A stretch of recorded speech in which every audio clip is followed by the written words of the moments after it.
So sometimes white people, but particularly white women, are really bad about being white saviors and then being extremely racist in the process. So this person's talking about the state of the country, the culture, the election results, etc., etc. And it's stuff that I can understand. I myself want to live abroad for a year and see maybe if it could be longer, because I've always wanted to have that adventure, and I see that it's within my grasp to be able to do so.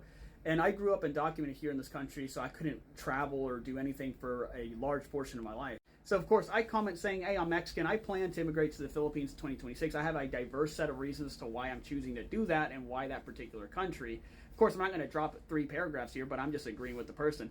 And here comes a white girl saying the Philippines are poor as hell, so what are you going to do there? Exploit the poor women. And this is the problem. A lot of white people have no idea how countries outside of the United States are, their financial statuses, how the economies are doing. They have these vague notions of how countries are from back in the fucking 60s, because I've had white people tell me that Mexico's impoverished and Mexico's a third world country, and now they're, people also say the same things about places like the Philippines. I myself have been there twice, so I know.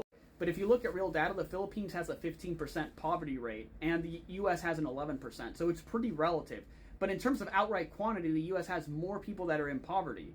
Not only that, the Philippines is a lower middle income country. It's not third world. Third world is extremely outdated. No one should be using these terms. That's not how these are measured by metrics, like by the actual World Bank or the United Nations.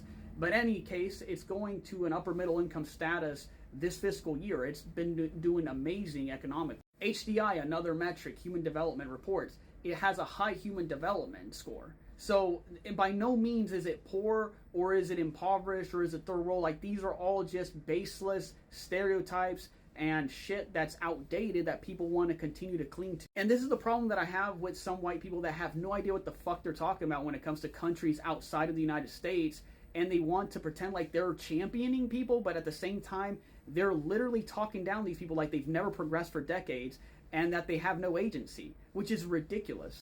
Not to mention the fact that just like the racism at play, like the desire to control people that's at play, that I think is absolutely disgusting, because it's like, for a large portion of my life here in the United States, my people have been told to get the fuck out, fuck you, we don't like your kind, shit like that. And so I have found a place that I actually really, really like, because I've gone twice. I get treated really, really well when I go. My race is not being held against me. And I even mentioned that in the comments, right? And yet, whenever I decide, oh yeah, I do want to leave this country and go to a better place, suddenly I'm the bad guy and I'm exploitative somehow? What the fuck is your fucking problem? Some of y'all need to really fucking educate yourselves before you open your mouths and make asses out of your fucking selves. And get on the same fucking page too.